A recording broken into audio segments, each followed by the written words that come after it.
السلام عليكم ورحمة الله وبركاته.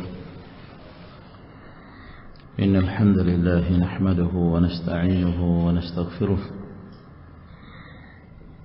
ونعوذ بالله من شرور أنفسنا ومن سيئات أعمالنا.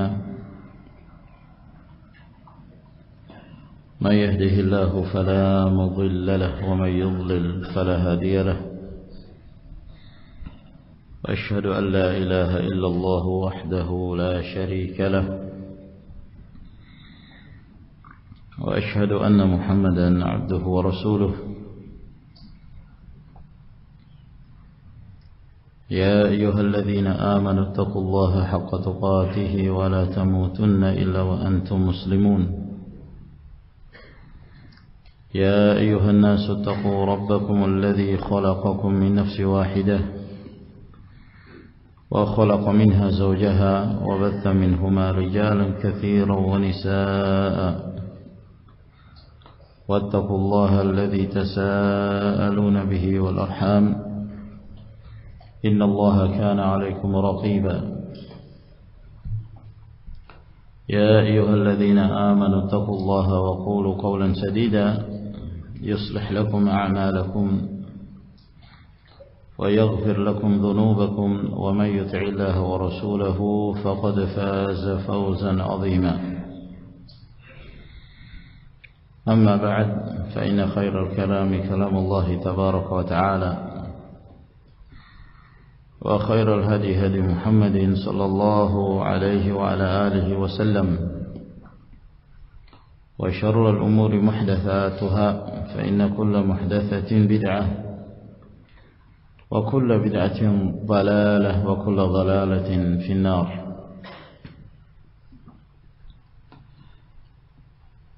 Ayuhal ikhwatu fillah, kembali kita melanjutkan kajian kita dari penjelasan tentang hukum-hukum seputar puasa Ramadan, dan ini adalah merupakan sesi yang kelima dari pembahasan ini. Kita masih melanjutkan tentang hal-hal yang membatalkan puasa, bahwa termasuk di antara perkara yang membatalkan puasa seorang muslim adalah al-jima', bersetubuh. Barang siapa yang mendatangi istrinya dan terjadi jima', persetubuhan, maka tidak terjadi perselisihan di kalangan para fuqaha bahwa puasanya batal. Dia mendatangi istrinya di siang hari Ramadan. Ini syarat yang pertama. Dia mendatangi istrinya di siang hari Ramadan. Kemudian dia mendatangi istrinya dalam keadaan dia mengingat bahwa dia sedang berpuasa. Kemudian dia mendatangi istrinya dalam keadaan dia muqim, bukan sebagai seorang musafir, dan dia bukan termasuk orang yang memiliki uzur untuk tidak berpuasa. Apabila hal-hal ini terpenuhi, apabila yang terjadi adalah al-jima', persetubuhan, maka sepakat para ulama tentang batalnya puasa orang tersebut, dan wajib baginya membayar kafarah.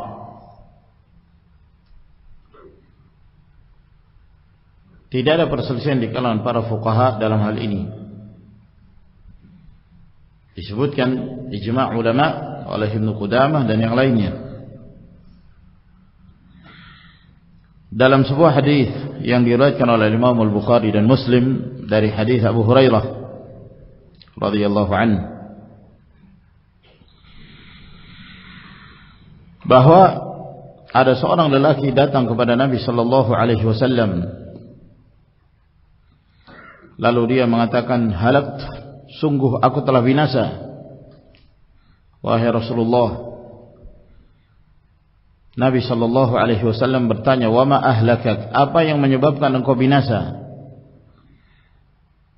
Maka dia mengatakan, waqa'tu ala imra'ati fi Ramadan, aku menyetubuhi istriku di siang hari Ramadan. Maka ini menunjukkan bahwa dia mengaku bahwa dia telah bersalah. Dia menyadari dan dia mengetahui hukumnya bahwa mendatangi istri di siang hari Ramadan menyebabkan puasanya batal. Sehingga dia mengatakan, sungguh aku telah binasa wahai Rasulullah. Maka ketika dia menjelaskan tentang apa yang telah dia lakukan, Rasulullah sallallahu alaihi wasallam pun memerintahkan kepadanya untuk membayar kafarah. Kata Nabi alaihi salatu wassalam, hal tajidu ma tu'tiqu raqabah? Apakah engkau mendapati sesuatu untuk membebaskan budak, hamba sahaya? Maka dia menjawab tidak. Dia tidak mampu memerdekakan hamba sahaya. Lalu Nabi sallallahu alaihi wasallam bertanya kembali, fa hal tastati'u an tasuma syahrain mutatabi'ain? Apakah engkau mampu berpuasa 2 bulan berturut-turut? Maka lelaki ini menjawab, lah, saya tidak mampu. Lalu yang ketiga, fahal tajidu ma tut'imu 60 miskinan? Apakah engkau mampu untuk memberi makan kepada 60 orang miskin? Lagi-lagi dia menjawab, lah, saya tidak punya kemampuan. Jadi ini kafarah yang disebutkan oleh Rasul sallallahu alaihi wasallam bagi orang yang mendatangi istrinya, mendatangi tanda kutip, mendatangi secara khusus, yaitu terjadinya persetubuhan, al-jima'. Ya. Apakah sampai menyebabkan terjadinya inzal, yang menyebabkan keluarnya mani, atau tidak? Apabila terjadi pertemuan antara 2 alat khitan, 2 benda yang dikhitan, maka sungguh telah terjadi yang disebut al-jima' atau persetubuhan tersebut. Maka ini yang menyebabkan dia wajib membayar kafarah. Yang pertama, Nabi sallallahu alaihi wasallam memerintahkan kepadanya untuk membebaskan seorang budak. Apabila dia tidak mampu, maka dia wajib berpuasa 2 bulan berturut-turut. Apabila dia tidak mampu, maka dia memberi makan kepada 60 orang miskin. Orang ini ketika-tiganya dia tidak mampu. Membebaskan budak tidak mampu, berpuasa 2 bulan berturut-turut dia tidak mampu, memberi makan pada 60 orang miskin juga dia tidak mampu. Maka tidak berapa lama kemudian ada seseorang yang membawakan Nabi sallallahu alaihi wasallam satu keranjang yang berisi kurma. Lalu Nabi sallallahu alaihi wasallam memberikan kepada orang ini, lalu dia mengatakan, tasaddaq bihadza. Kalau begitu kamu bersedekah dengan kurma ini, satu keranjang kurma. Maka orang ini mengatakan, afqar minna, adakah orang yang paling miskin di kota Madinah ini daripada kami? Fama baina labataiha ahlu bait ahwaj ilai minna. Tidak ada orang yang tinggal di kota Madinah ini yang paling butuh kepada kurma ini daripada kami. Jadi dia melakukan pelanggaran, mendatangi istrinya di siang hari Ramadan, diperintahkan membayar kafarah, tidak mampu. Ketika datang kurma, diperintahkan untuk bersedekah, ternyata dia orang paling miskin di kota Madinah. Mendengarkan itu sampai Nabi SAW tertawa, sampai nampak gigi taring Nabi SAW melihat orang ini. Maka beliau pun mengatakan, idhab fa'at'imhu ahlak. Kalau begitu kamu pulang, beri makan pada keluargamu dengan kurma ini. Dia sudah bersalah, diperintahkan bayar kafarah, dia tidak mampu, pulang bawa kurma. Nabi SAW tertawa. Maka hadis ini, ma'asyiral ikhwah rahimakumullah, menjelaskan kepada kita bahwa seorang yang mendatangi istrinya di siang hari Ramadan wajib membayar kafarah. Namun ketentuan-ketentuannya harus diperhatikan. Itu terjadi di bulan Ramadan. Adapun kalau dia melakukan hal itu di luar bulan Ramadan, maka tidak ada kafarah. Apabila seorang mendatangi istrinya di luar bulan Ramadan karena mengqadha, dia berpuasa qadha Ramadan, lalu dia membatalkannya dengan mendatangi istrinya, apakah ada kafarah? Yang sahih dari pendapat para ulama, tidak ada kafarah. Tidak ada kafarah di siang hari Ramadan. Kemudian yang terjadi adalah persetubuhan. Kemudian dia tidak memiliki uzur, dan dia bukan seorang musafir muqim, maka wajib baginya membayar kafarah seperti yang disebutkan oleh Rasul sallallahu alaihi wasallam. Apakah urutan kafarah ini wajib secara berurutan? Yang pertama, membebaskan budak. Apabila tidak mampu, berpuasa 2 bulan berturut-turut. Apabila tidak mampu, maka memberi makan kepada 60 orang miskin. Yang sahih dari pendapat para ulama bahwa ini berurutan. Membebaskan budak, kemudian berpuasa 2 bulan berturut-turut, kemudian memberi makan kepada 60 orang miskin. Ini pendapat mayoritas para ulama. Pendapat Sufyan ats-Tsauri, Al-Auza'i, Asy-Syafi'i, Ashabul Ra'i dari Al-Hanafiyah, dan salah satu riwayat dari Al-Imam Ahmad. Diriwayatkan dari Imam Malik rahimahullah ta'ala, beliau berpendapat bahwa 3 kafarah ini sifatnya pilihan, bukan secara berurutan. Sifatnya pilihan. Dan bahkan mazhab Malikiyah mengatakan bahwa apabila orang itu orang kaya, kaya raya, punya harta yang melimpah, maka ketika dia melakukan pelanggaran, hendaknya yang didahulukan itu adalah berpuasa 2 bulan berturut-turut. Jangan membebaskan budak. Kenapa? Karena membebaskan budak bagi orang kaya mudah. Dia punya banyak budak, 50 orang budak misalnya, orang kaya raya. Lalu dia melanggar setiap hari. Setiap hari dia datang pada keluarga istrinya, mendatangi istrinya setiap hari. Satu hari mendatangi istrinya, membebaskan budak. Besok lagi dia batalkan lagi dengan mendatangi istrinya, bebaskan budak. Bagi dia merupakan hal yang ringan. 50 budak, kalau 30 hari Ramadan masih sisa 20. 30 dia bebaskan. dalam mazhab Malikiyah mengatakan ini tidak membuat jerah bagi orang kaya, sehingga yang diperintahkan kepadanya adalah 2 bulan berpuasa 2 bulan berturut-turut. Namun yang sahih dari pendapat para ulama bahwa kafarah ini sifatnya berurutan, bukan pilihan.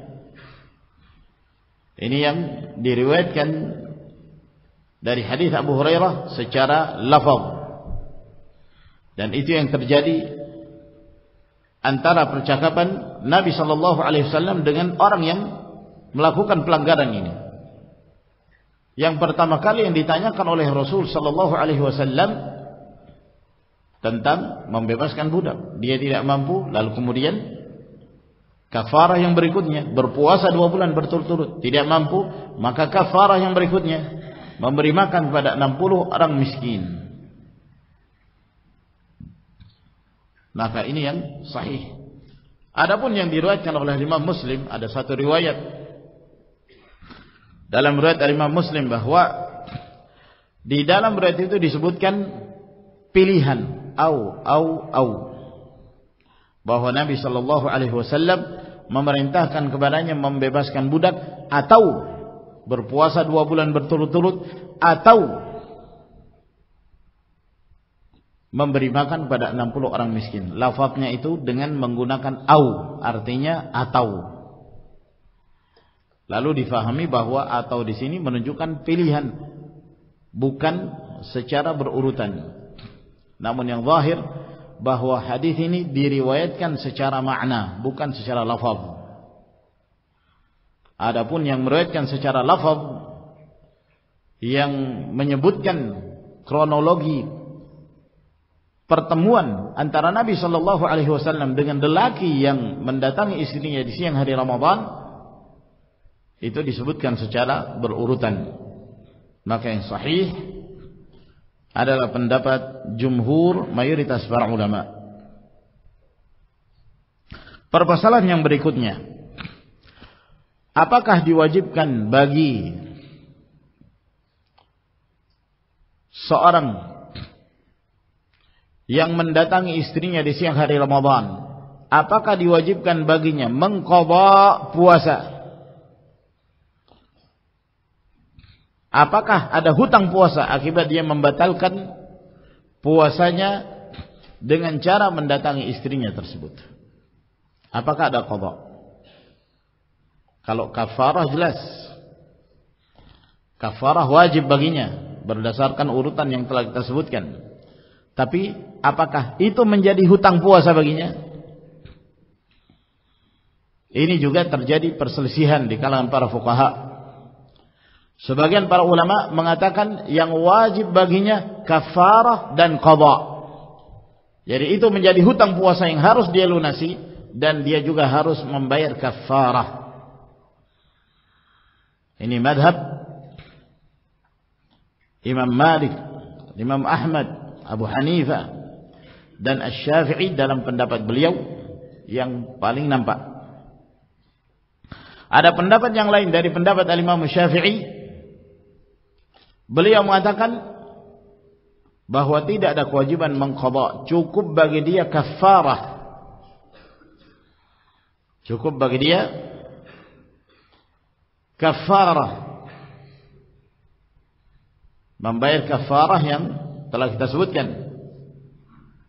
Ada pendapat yang ketiga mengatakan apabila dia membayar kafarah dengan cara berpuasa 2 bulan berturut-turut, maka dia tidak perlu lagi mengqadha, karena berpuasa 2 bulan berturut-turut itu sudah mewakili untuk membayar hutang puasa.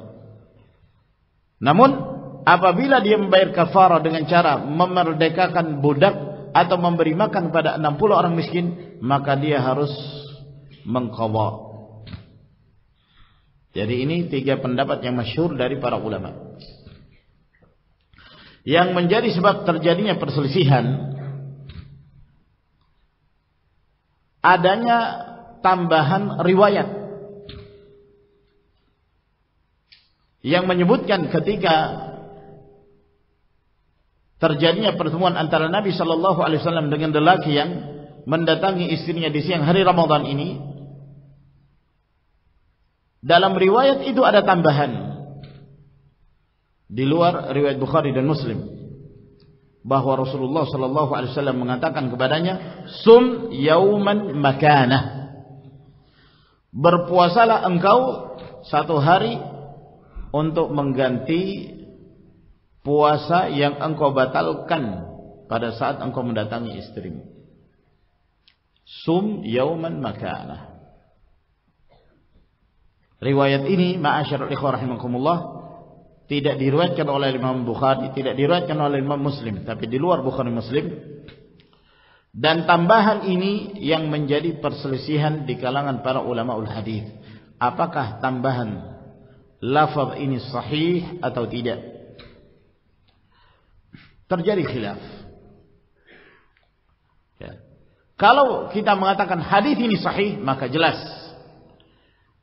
menunjukkan bahwa seorang yang mendatangi istrinya di siang hari Ramadan ada dua kewajiban baginya. Yang pertama membayar kafarah, dan yang kedua adalah mengqadha puasanya, membayar hutang puasa. Namun apabila kita mengatakan hadis ini dhaif, hadis ini lemah, maka yang zahir yang disebutkan dalam hadis itu hanyalah membayar kafarah. Tidak ada perintah dari Nabi sallallahu alaihi wasallam kepada orang tersebut untuk mengganti hutang puasa yang dia batalkan itu. Walhasil ini pembahasan yang cukup panjang, ma'asyiral ikhwah rahimakumullah. Termasuk yang membahas hadis ini, menerangkan tentang jalur-jalurnya, lalu sampai kepada kesimpulan bahwa tambahan lafaz ini tidak sahih. Itu diterangkan oleh Ibnul Qayyim rahimahullah dalam kitabnya Tahdzibus Sunan. Dalam kitab Tahdzib As-Sunan, di sana Al-Allamah Ibnul Qayyim rahimahullah taala menerangkan tentang kedudukan tambahan riwayat ini, bahwa yang sahih dari riwayat ini bahwa tambahan ini lemah. Perintah untuk mengqadha puasa bagi seorang yang mendatangi istrinya di siang hari Ramadan adalah riwayat yang lemah. Mayoritas para perawi yang thiqah, lebih terpercaya, yang meriwayatkan hadis ini dari Az-Zuhri, Abu Bakar bin Syihab Az-Zuhri rahimahullah, mereka meriwayatkannya tanpa ada penambahan lafaz tersebut. Cukup panjang beliau menyebutkan, namun kesimpulan yang sampai kepada beliau adalah bahwa tambahan riwayat tersebut lemah. Wallahu ta'ala a'lamu bis-shawab. Sehingga yang wajib bagi seorang yang mendatangi istrinya di siang hari Ramadan hanyalah membayar kafarah, bukan mengqadha. Wallahu ta'ala a'lamu bis-shawab. Lalu apa hukumnya apabila seseorang mendatangi istrinya di siang hari Ramadan, akan tetapi dia lupa kalau dia dalam keadaan berpuasa? Dia lupa kalau dia dalam keadaan berpuasa. Ma'asyiral ikhwan rahimakumullah. Dalam hal ini berkaitan dengan orang yang lupa, yang menyebabkan dia makan, minum, atau mendatangi istrinya. Apakah membatalkan puasanya atau tidak? Ada sebuah hadis yang diriwayatkan oleh Imam Al-Bukhari dan Muslim dari hadis Abu Hurairah, bahwa Nabi sallallahu alaihi wasallam mengatakan, "Idza nasiya fa akala wa shariba falyutimma shaumahu fa innama at'amahu Allah wa saqahu." Apabila seseorang lupa lalu dia makan dan minum, maka hendaknya dia menyempurnakan puasanya. Karena sesungguhnya Allah Subhanahu wa taala yang memberikan kepadanya makan dan memberikan kepadanya minum. Hadis ini menyebutkan tentang makan dan minum. Maka seseorang yang makan, seorang yang minum dalam keadaan dia lupa kalau dia sedang berpuasa, tidak membatalkan puasanya berdasarkan hadis ini. Di dalam hadis ini tidak disebutkan mendatangi istri. Lupa yang menyebabkan dia mendatangi istrinya di siang hari Ramadan. Maka apakah seseorang yang mendatangi istrinya karena lupa membatalkan puasanya atau tidak? Ini yang menjadi khilaf di kalangan para ulama. Sebagian pendapat mengatakan mendatangi istri dalam keadaan dia lupa kalau dia berpuasa sama hukumnya dengan orang yang sengaja melakukan. Berarti wajib membayar kafarah. Ini yang zahir dari mazhab Al-Imam Ahmad. Dan ini pendapat Atha dan Ibnul Majishun.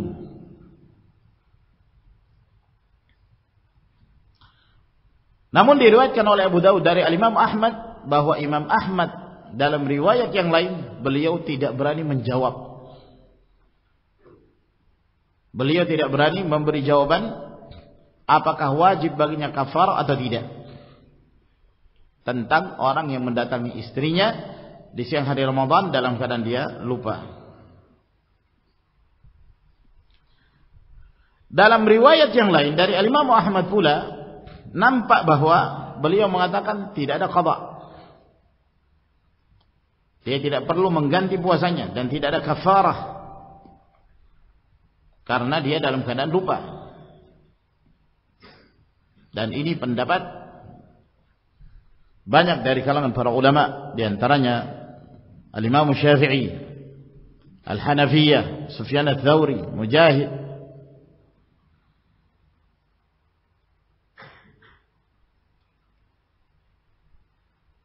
Mana yang rajih dari pendapat-pendapat ini?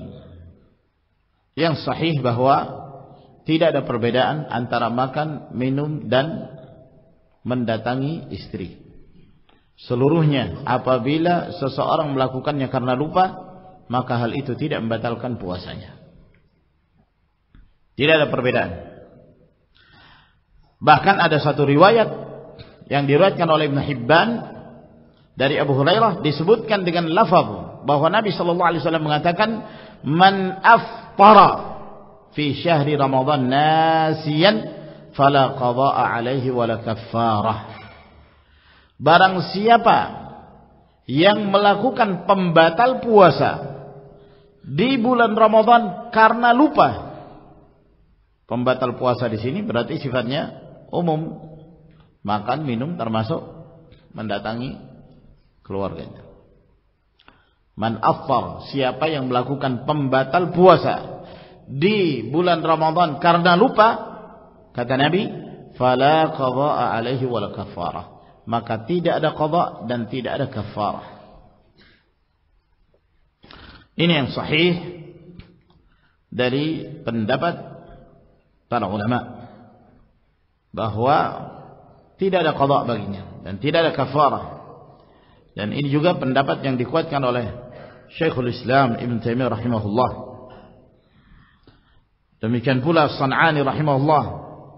Beliau mengatakan al-hadis dalilun ala anna man akala aw syariba aw jama'a nasiyan li shaumih fa innahu la yufattiruhu dzalika.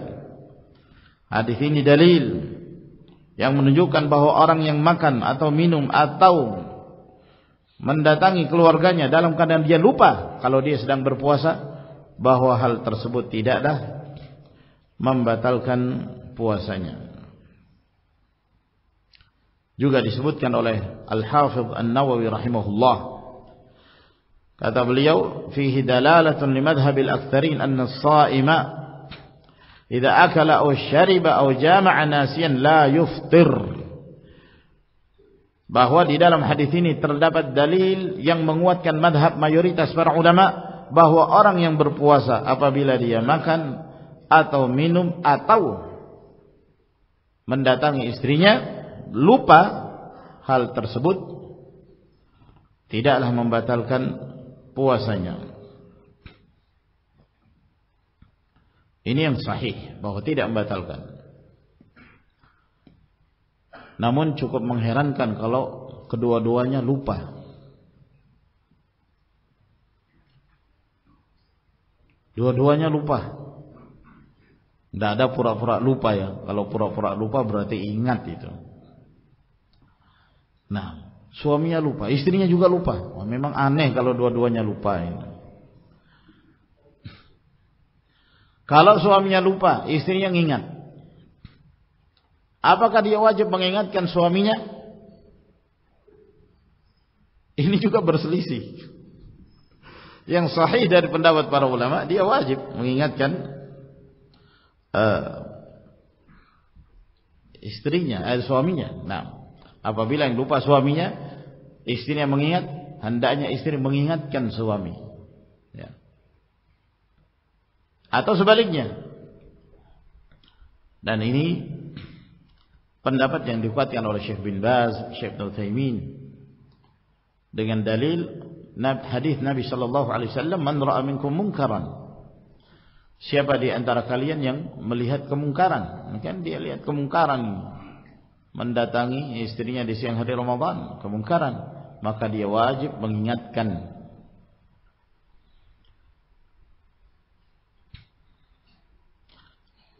Apabila dalam satu hari terjadi berkali-kali dia mendatangi istrinya, apakah satu kali kafarah atau dua kali kafarah? Nah, di pagi hari dia sudah melanggar, dia datangi istrinya. Siang hari datang lagi, sore hari datang lagi, 3 kali. Apakah 3 kali kafarah? Yang sahih dari pendapat para ulama bahwa 1 kali kafarah untuk 1 hari.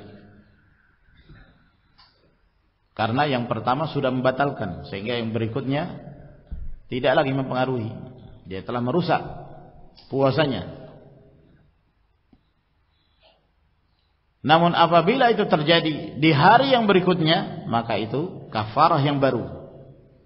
Jadi kalau setiap hari dia melanggar puasa Ramadan dengan cara mendatangi keluarganya, maka dalam 1 hari 1 kafarah. Dalam 1 hari 1 kafarah. Ini yang sahih dari pendapat para ulama.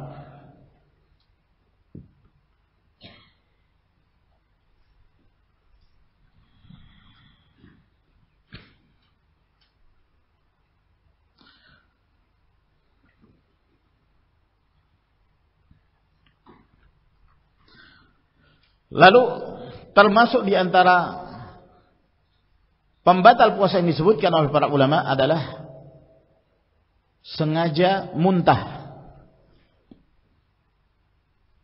Apa hukumnya orang yang sengaja memuntahkan sesuatu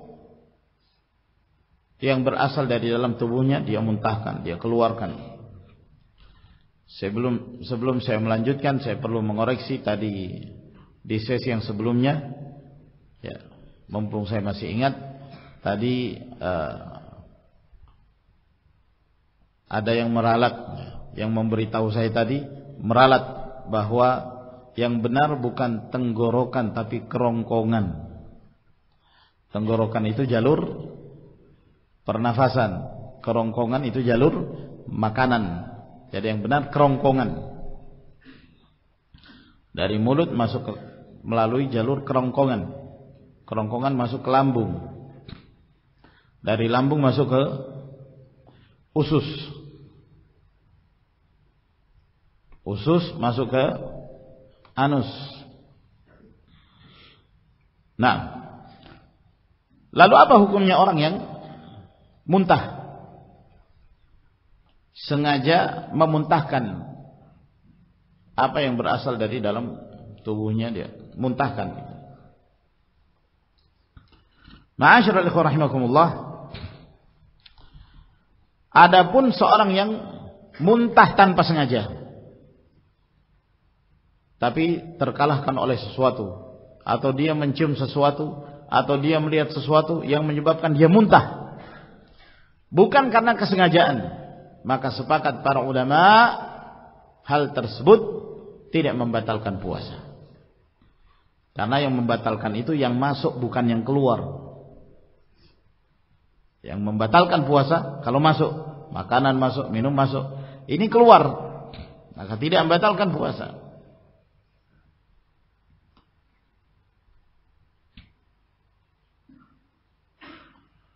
Lalu apa hukumnya kalau seorang sengaja memuntahkan? Dia sengaja memuntahkan sesuatu yang berasal dari dalam tubuhnya, dari makanan. Dia muntahkan. Maka ini yang menjadi perselisihan di kalangan para ulama. Ada dua pendapat.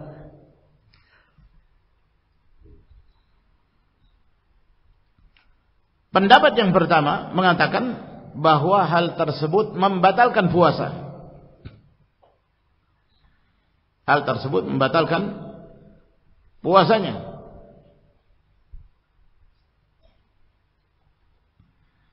Dan ini pendapat mayoritas para ulama. Bahkan ada yang menyebutkan ijma'. Namun ada pendapat yang kedua yang diriwayatkan dari sebagian para ulama bahwa muntah sengaja atau tidak sengaja tidak membatalkan puasa. Sengaja atau tidak sengaja tidak membatalkan puasa. Mana yang sahih dari kedua pendapat ini? Ada sebuah hadis yang diriwayatkan dari Nabi sallallahu alaihi wasallam, dari hadis Abu Hurairah, bahwa Rasulullah alaihi salatu wasallam mengatakan, "Man dzara'ahu al-qai'u falaysa alaihi qada' wa man istaqa'a falyaqdi." Man dzara'ahu al-qai'u falaysa alaihi qada' wa man istaqa'a falyaqdi. Siapa yang terkalahkan oleh muntahnya, maksudnya dia muntah tanpa sengaja, maka tidak ada qada baginya, artinya tidak membatalkan puasa. Namun barang siapa yang sengaja muntah, maka hendaknya dia mengqada. Nah, hadis ini yang menjadi perselisihan.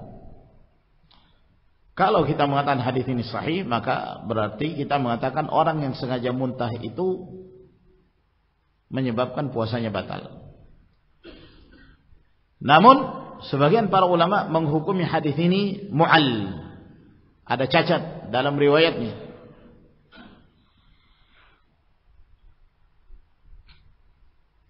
Oleh karena itu disebutkan oleh Abu Dawud rahimahullah ta'ala bahwa sebagian para penghafal hadis menganggap bahwa hadis ini adalah hadis munkar. Al-Imam Ahmad rahimahullah ta'ala mengingkari hadis ini, menganggap bahwa hadis ini tidak sahih, dan terjadi kekeliruan dalam meriwayatkan hadis ini oleh salah seorang perawi yang meriwayatkan hadis ini.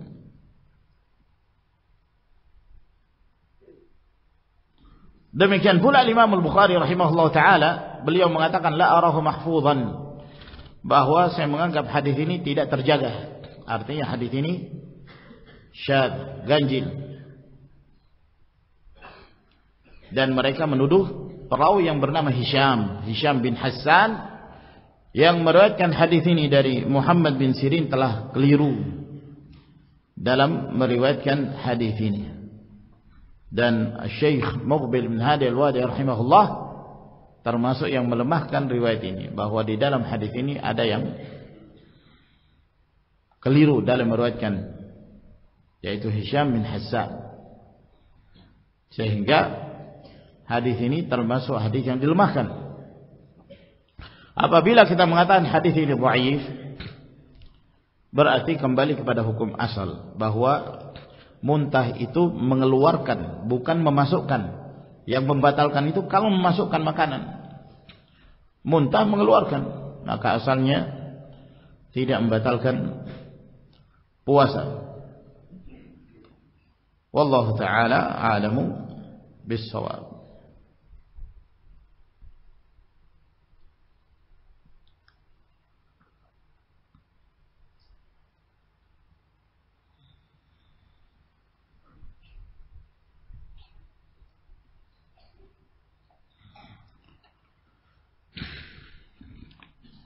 Apa hukumnya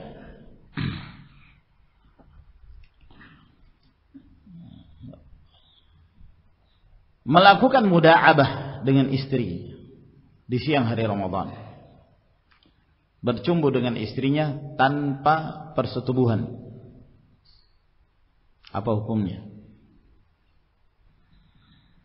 Nah, permasalahan ini juga sebenarnya cukup panjang saya ingin menjelaskan. Namun ini termasuk pembahasan 17 tahun ke atas. Jadi saya ingin meringkas saja. Nah, padahal di situ sebenarnya ada athar-athar yang sangat penting sekali. Diriwayatkan dari beberapa sahabat yang menunjukkan bahwa selain jima', hal tersebut tidaklah menyebabkan dia wajib membayar kafarah selain persetubuhan.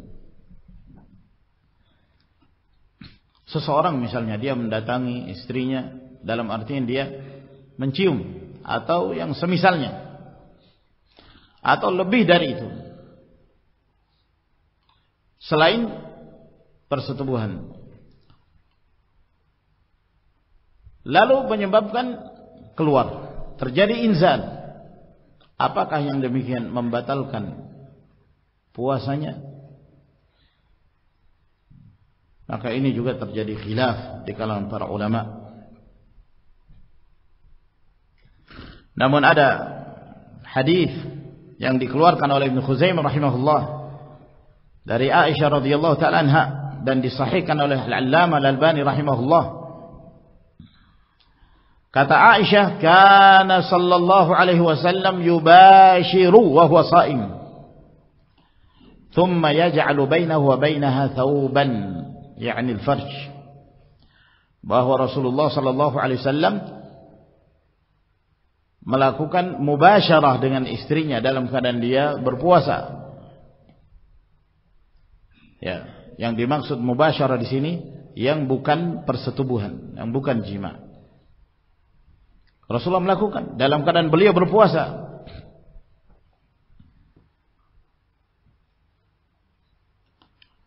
Diriwayatkan oleh Abdul Razzaq dari Masruq Ibn al-Ajda'. Kata beliau, aku bertanya kepada Aisyah radhiyallahu ta'ala anha, ma yahillu lirrajuli min imra'atihi sha'iman, apa yang halal bagi seorang lelaki terhadap istrinya dalam keadaan dia berpuasa?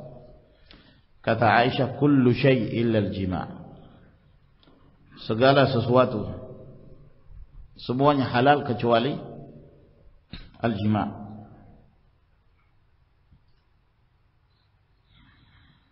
Dan ada lagi athar-athar yang lain yang menunjukkan bahwa hal tersebut diperbolehkan. Kalau menyebabkan keluar bagaimana? Apakah membatalkan atau tidak? Ini juga khilaf. Khilaf terjadi di kalangan para ulama.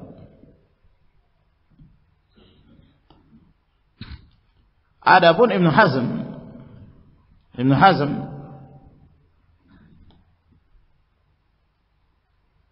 pendapat beliau di sini agak nyeleneh dibandingkan pendapat para ulama secara umum. Kata beliau, wa ammal qubla wal mubasyarah lirrajul ma'a imratihi wa amatihi al-mubahati lahu fahuma sunnatun hasanah nastahibbuha lis-sha'im syabban kana aw kahlan aw shaykha wa la nubali akana ma'ah inzal maqsud ilaihi aw lam yakun.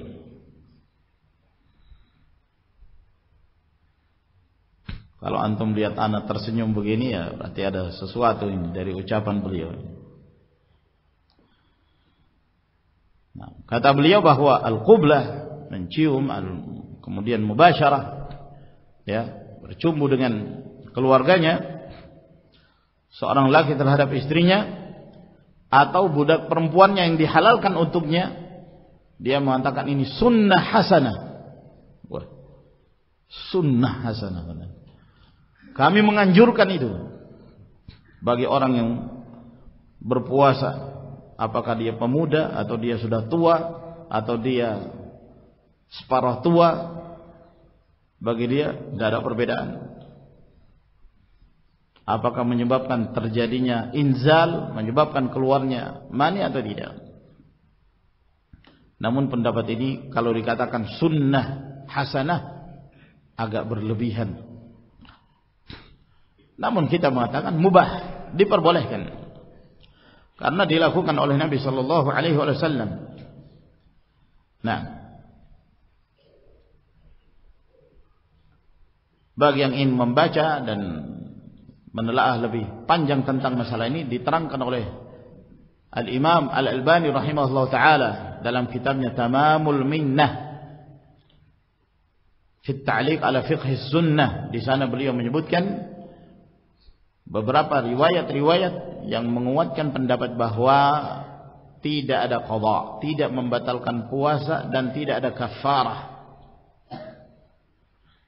selama itu bukan jima. Wallahu ta'ala a'lamu bis-shawab.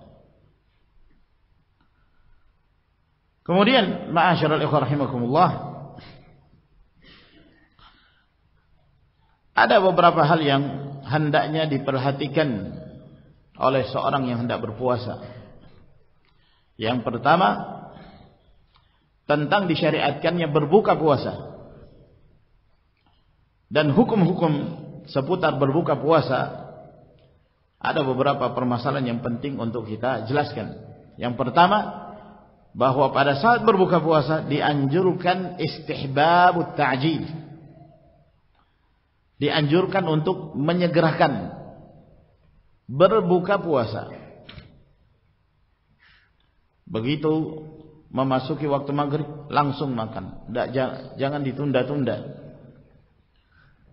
disegerakan. Itu yang afdal, itu yang dianjurkan.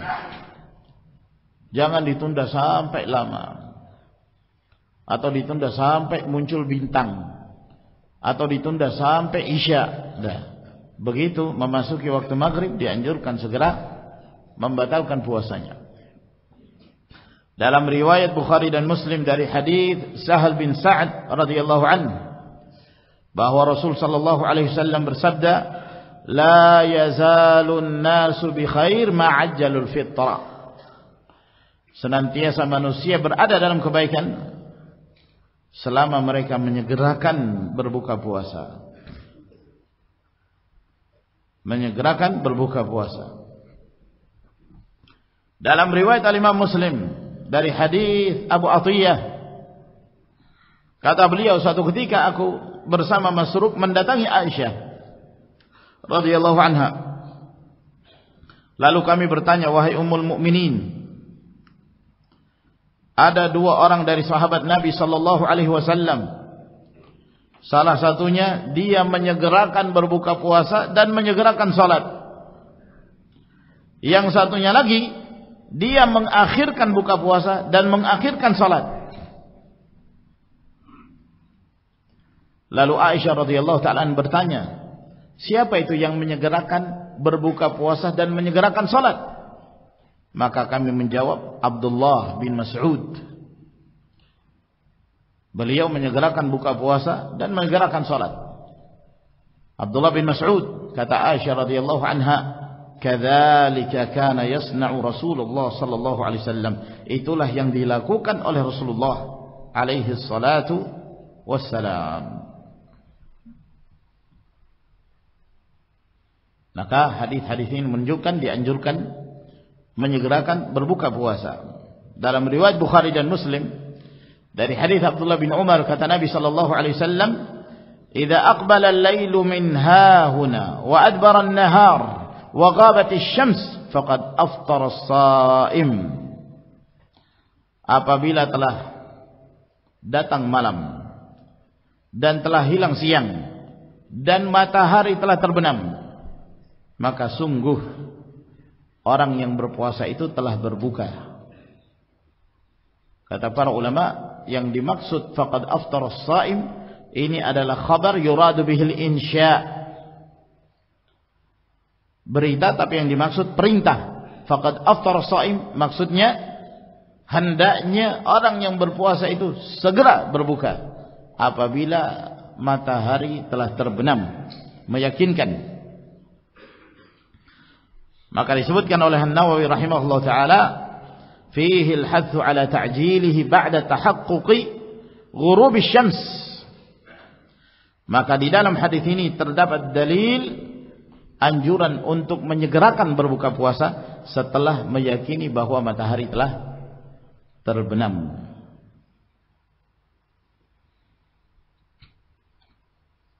Demikian pula disebutkan oleh Al-Hafidz Ibnu Hajar, wattafaqa al-ulama ala anna mahalla dhalika idza tahaqqaqa ghurub asy-syams bir-ru'ya aw bi ikhbari adlain wa kadha adlun wahidun fil arjah.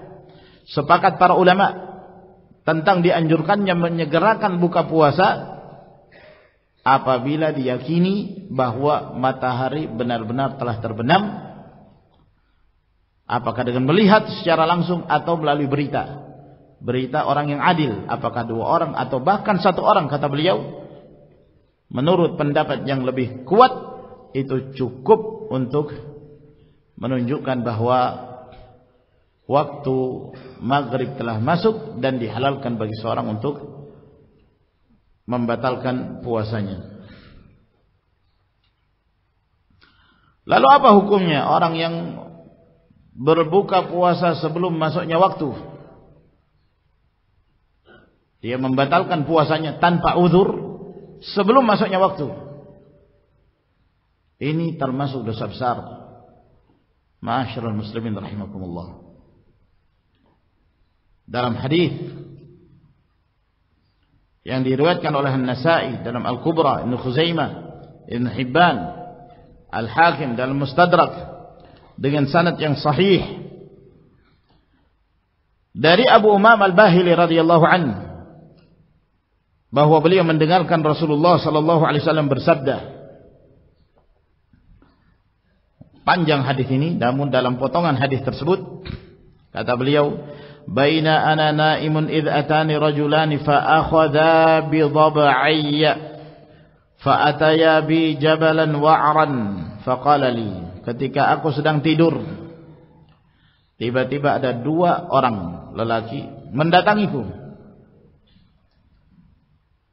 Fa akhadha bi dhab'ayya, lalu kemudian dia menggenggam, ya, mengambil aku, mungkin mengajak aku sambil digenggam itu tangannya.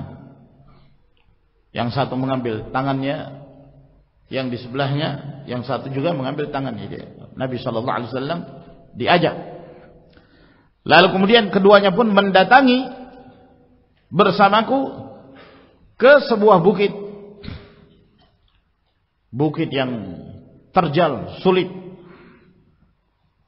Lalu kemudian keduanya berkata kepadaku, "Is'ad, naiklah kamu."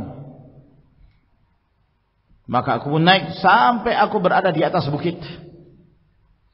Fa idza ana bi sautin syadidin faqult. Lalu tiba-tiba aku mendengarkan ada suara keras. Maka aku pun bertanya, "Ma hadhil aswat?" Suara apa ini? Maka dijawab, "Hada awa ahli nar." Ini adalah lolongan teriakan penghuni neraka yang disiksa. Thumma intalaqa bi fa idza biqaumin mu'allaqina bi'araqibihim musyaqqaqatin ashdaquhum tasilu ashdaquhum daman. Lalu kemudian dia pun mengajak aku. Tiba-tiba kami pun melewati satu kaum yang tergantung dengan urqub, ya, Yang dimaksud urqub yaitu yang berada di tulang bagian belakang kaki itu, ya, antara betis dengan tumit, ya, itu diambil lalu digantung gitu. Berarti dia dalam keadaan terbalik, dalam keadaan tergantung kaum ini. Musyaqqaqatin ashdaquhum, asyidqu atau asyadqu, ya, yaitu salah satu bagian atau sisi mulut, ya. Jadi mulutnya itu dalam keadaan hancur. Setiap mulut ini ada dua syidq, ya, di bagian rahang ini itu hancur, rahang-rahang dari kaum ini. Lalu dari rahang itu mengeluarkan darah yang mengalir dalam keadaan terbalik. Lalu aku bertanya, man haula, siapa mereka ini? Maka dijawab, haula'il ladzina yuftirun qabla tahillati shaumihim. Mereka adalah orang-orang yang membatalkan puasanya sebelum tiba waktu berbuka puasa. Sebelum tiba waktu berbuka puasa, maka mereka membatalkan puasanya. Maka hadis ini menjelaskan bahwa membatalkan puasa sebelum waktunya termasuk di antara dosa besar. Sampai disebutkan ancaman yang sangat mengerikan. Kondisi ahlun nar yang mereka tidak berpuasa di bulan Ramadan. Wallahul musta'an. Lalu kemudian permasalahan yang berikutnya, apabila seseorang tidak mengetahui tanda-tanda bahwa waktu telah masuk, dia tidak melihat matahari. Saya ulangi, apabila seseorang, ya, tidak melihat tanda-tanda, apakah ini sudah maghrib atau belum? Matahari tidak ada, jam pada waktu itu tidak ada, tidak ada jam. Sementara mereka secara umum pada masa Nabi Shallallahu Alaihi Wasallam sangat bergantung untuk mengetahui tanda-tanda adalah dengan melihat matahari. Kalau matahari telah terbenam berarti telah masuki maghrib, telah tiba waktu berbuka puasa. Tapi kondisinya matahari dalam keadaan tertutup, ya. Seperti sekarang ini kan, kondisi mendung, matahari tidak kelihatan, ya, itu sudah mendekati berbuka puasa.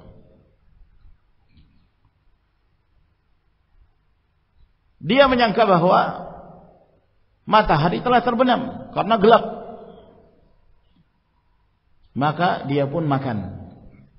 Dia pun membatalkan puasanya, dibangun di atas persangkaan bahwa matahari telah terbenam.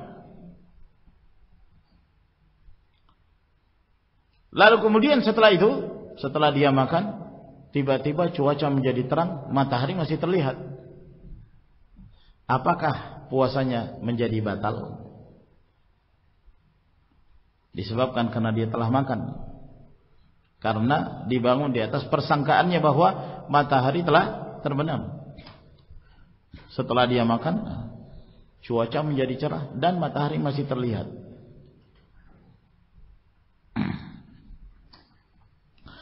Ada sebuah hadis yang diriwayatkan oleh Al-Imam Al-Bukhari dari Asma bintu Abi Bakar As-Siddiq radhiyallahu anhuma. Kata Asma, "Aftarna ala ahdi Nabi sallallahu alaihi wasallam yauma ghaimin thumma tala'atis syamsu." Kami telah berbuka puasa di masa Nabi sallallahu alaihi wasallam pada hari mendung. Lalu tiba-tiba matahari terbit kembali. Maksudnya matahari muncul ketika cuaca menjadi cerah. Ini sudah terlanjur makan.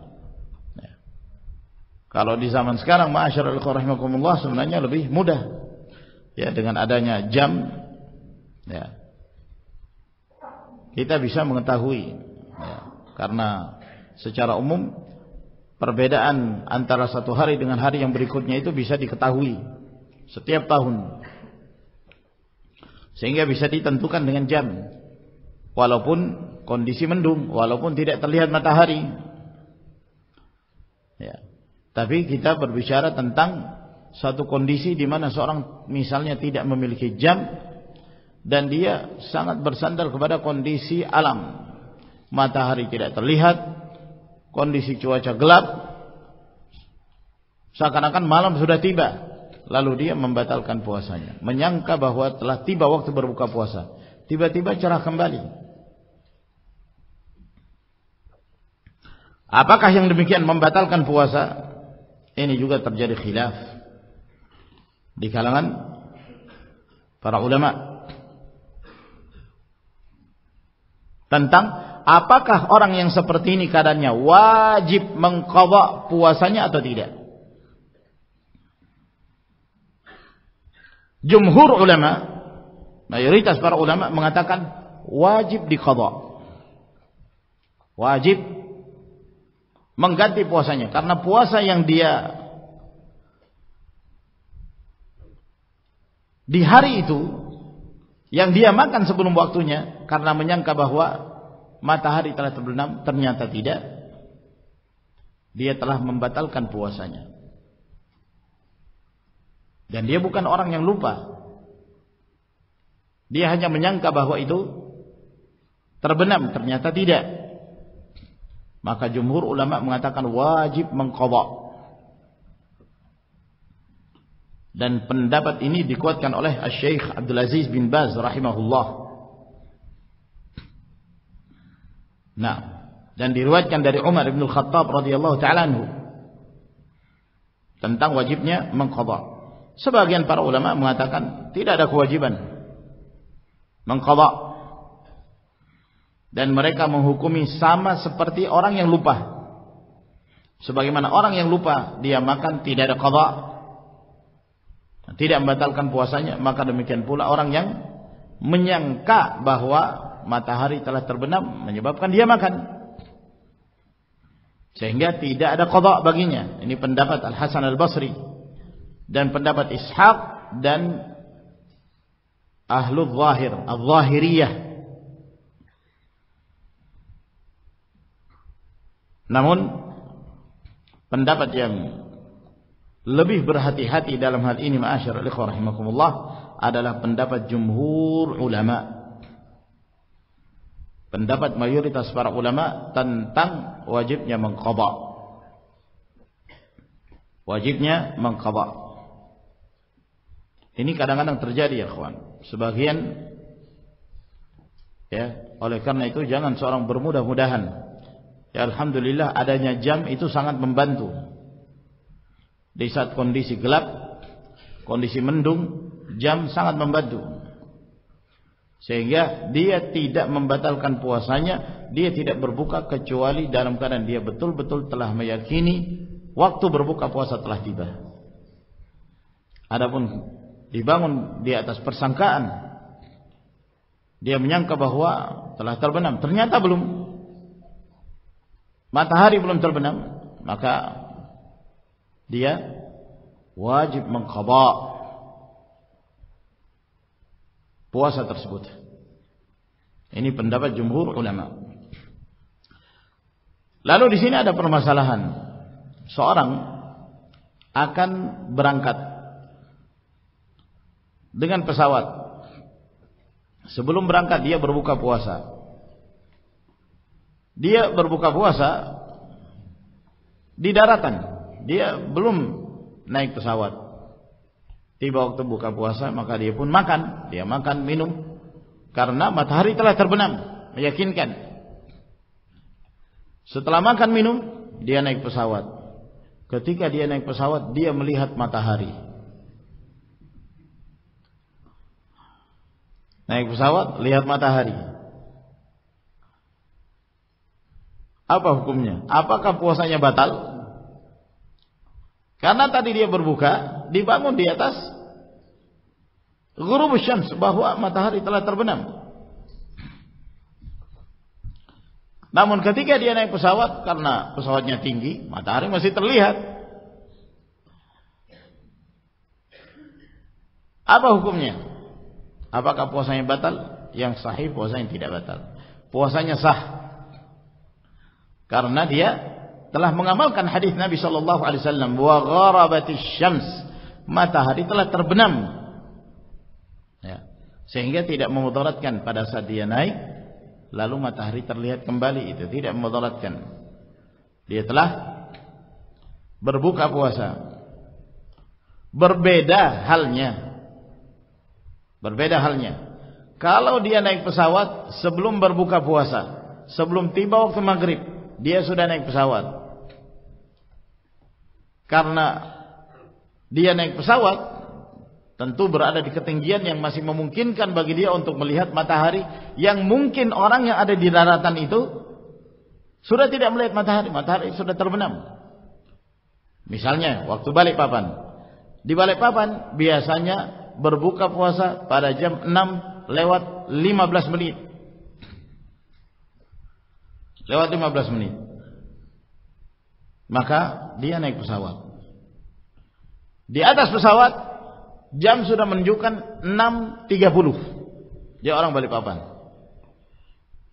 6:30 malam. Ini kalau di Balikpapan ini mestinya sudah makan ini. Sementara dia di atas pesawat masih melihat matahari. Apakah dia mengikuti buka puasa di Balikpapannya sebelum dia naik pesawat, ataukah dia menunggu matahari terbenam sampai tidak terlihat? Yang sahih bahwa dia harus menunggu sampai tidak terlihat.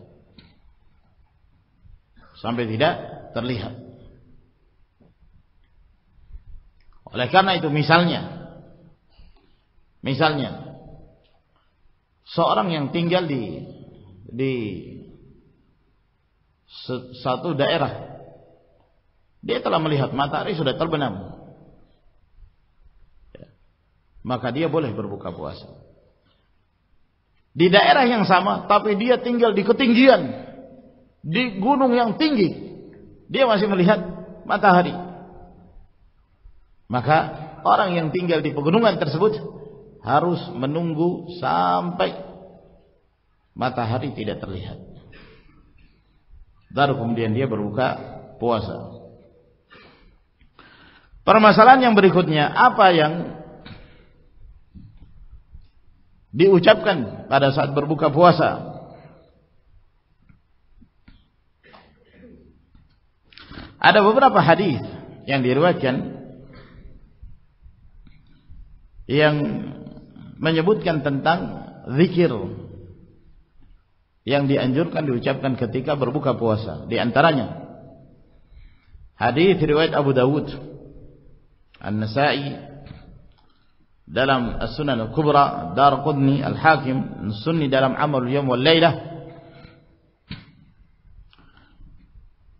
dari hadis Abdullah bin Umar, kata beliau, kana Rasulullah sallallahu alaihi wasallam idza aftara qala, bahwa Rasulullah sallallahu alaihi wasallam apabila beliau berbuka puasa maka beliau berkata, dhahaba adh-dhama wa btallatil 'uruq wa thabata al-ajru insyaallah. Dhahaba adh-dhama, hilang rasa haus, telah pergi. Wa btallatil 'uruq, urat-urat telah basah. Wa thabata al-ajru insyaallah, dan pahala pun telah diraih insyaallah. Ini yang diriwayatkan bahwa Nabi sallallahu alaihi wasallam mengucapkan ini pada saat berbuka puasa.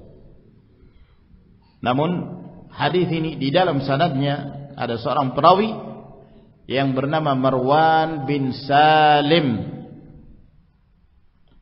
Marwan bin Salim yang meriwayatkan hadis ini dari Ibnu Umar, dan perawi ini majhul hal. Tidak diketahui keadaannya, apakah dia orang yang terpercaya. Ini yang menyebabkan lemahnya riwayat ini. Oleh karena itu yang sahih bahwa hadis ini adalah hadis yang lemah, sanadnya dhaif. Ada riwayat yang lain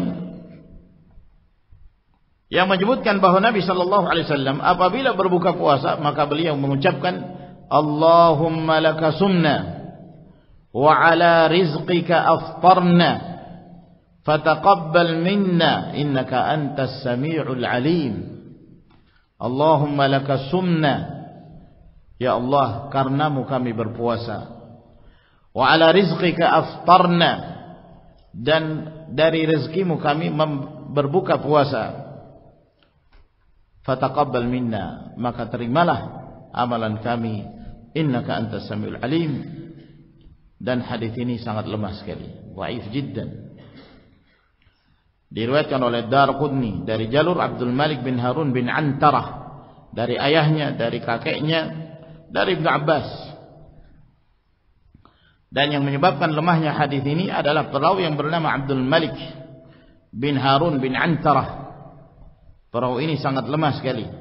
Bahkan Az-Zahabi mengatakan tarakuh, para perawi meninggalkan hadisnya. Bahkan As-Sa'di beliau mengatakan tentang perawi ini Dajjal. Yang kedua Harun bin Antarah. Perawi ini juga diperselisihkan, sebagian para ulama melemahkannya. Walhasil bahwa hadis ini hadis yang sangat lemah sehingga tidak bisa dijadikan sebagai hujjah. Ada lafaz yang lain bahwa Rasulullah sallallahu alaihi wasallam ketika berbuka puasa beliau mengatakan Allahumma laka sumtu wa ala rizqika aftartu. Hadis ini juga dhaif. Riwayatnya mursal. Diriwayatkan oleh Abu Daud dalam kitabnya Al-Marasil dari Mu'adz bin Zuhrah dari Nabi sallallahu alaihi wasallam. Hadis ini riwayatnya mursal. Ada riwayat yang lain bahwa Nabi sallallahu alaihi wasallam mengatakan ketika berbuka puasa, Bismillah, Allahumma laka sumtu wa ala rizqika aftartu. Hadis ini diriwayatkan oleh Tabrani dalam Al-Mu'jam Al-Awsat. Dalam sanadnya ada perawi yang sangat lemah, matruk, yang bernama Dawud ibn Zibriqan. Dawud ibn Zibriqan. Dia meriwayatkan hadis ini dari Syu'bah. Bahkan sebagian ulama mendustakannya. Sehingga kesimpulannya bahwa tidak ada riwayat yang sahih dari Nabi sallallahu alaihi wasallam tentang zikir yang diucapkan pada saat berbuka puasa. Maka kembali kepada keumuman hadis bahwa doa orang yang berpuasa itu tidak ditolak.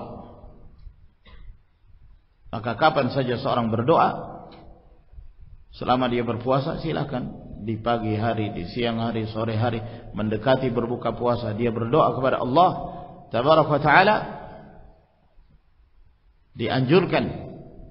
Termasuk di antara saat-saat doa yang tidak ditolak oleh Allah Tabaraka wa Ta'ala. Dalam hadis yang diriwayatkan oleh Tabrani dalam kitabnya Ad-Du'a, Al-Baihaqi dalam Syu'abul Iman, dan Al-Albani mensahihkan hadis ini dari hadis Abu Hurairah bahwa Nabi sallallahu alaihi wasallam bersabda, "Thalathu da'awatin mustajabat." Bahwa ada 3 jenis doa yang terkabulkan. Da'watus shaim, doanya orang yang berpuasa. Wa da'watul mazlum, doanya orang teraniaya, orang terzalimi. Wa da'watul musafir, dan doanya orang yang sedang melakukan perjalanan safar.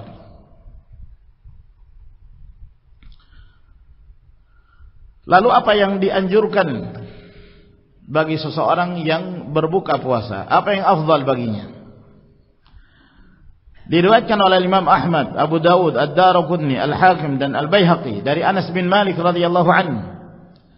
Kata beliau, kana Rasulullah sallallahu alaihi wasallam yuftir ala rutabat qabla yusalli. Fa in lam yakun rutabat fa tamarat, fa in lam yakun tamarat hasawatin min ma. bahwa Rasulullah sallallahu alaihi wasallam biasanya beliau berbuka puasa dengan mengawali rutab. Tahu rutab? Kurma yang masih muda.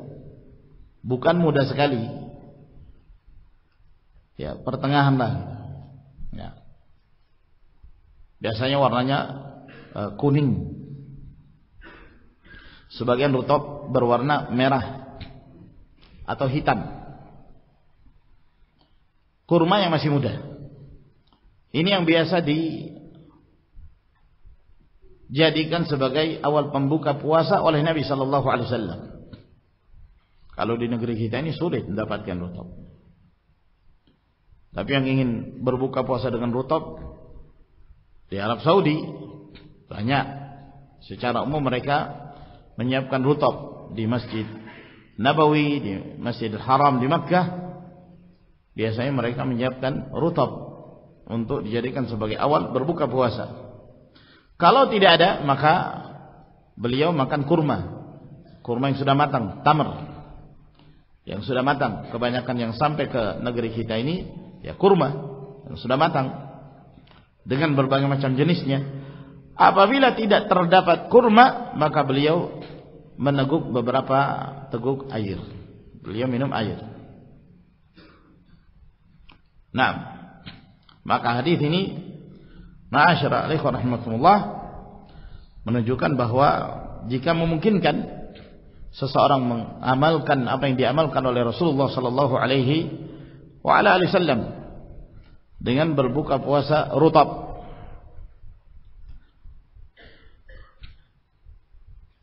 Apakah ada jumlah tertentu yang dimakan? Dalam satu riwayat ada tambahan bahwa Nabi sallallahu alaihi wasallam yuhibbu an yuftir ala 3 tamarat. Bahwa Rasulullah sallallahu alaihi wasallam senang berbuka puasa dengan 3 butir kurma. Au syai'in lam tusibhun nar, atau makanan yang tidak tersentuh api. Bukan makanan yang tersentuh api, digoreng, masak. Namun sanad hadis ini dhaif. Ada perawi yang bernama Abu Thabit, dia adalah perawi yang lemah. Dalam riwayat yang lain Nabi sallallahu alaihi wasallam mengatakan, man wajada tamran falyuftir alaihi wa man la falyuftir ala ma fa innahu tahur. Barang siapa yang menemukan kurma, maka hendaknya dia berbuka puasa dengan kurma. Ini anjuran. Di sini disebutkan dalam bentuk perintah, menunjukkan bahwa yang sunnah, yang afdal, apabila seseorang menemukan kurma, maka hendaknya dia memulai buka puasanya dengan kurma. Apabila ada kurma muda, maka itu lebih afdal. Apabila tidak, maka kurma secara umum. Kurma secara umum. Apabila tidak terdapat, maka mengawali dengan minum air.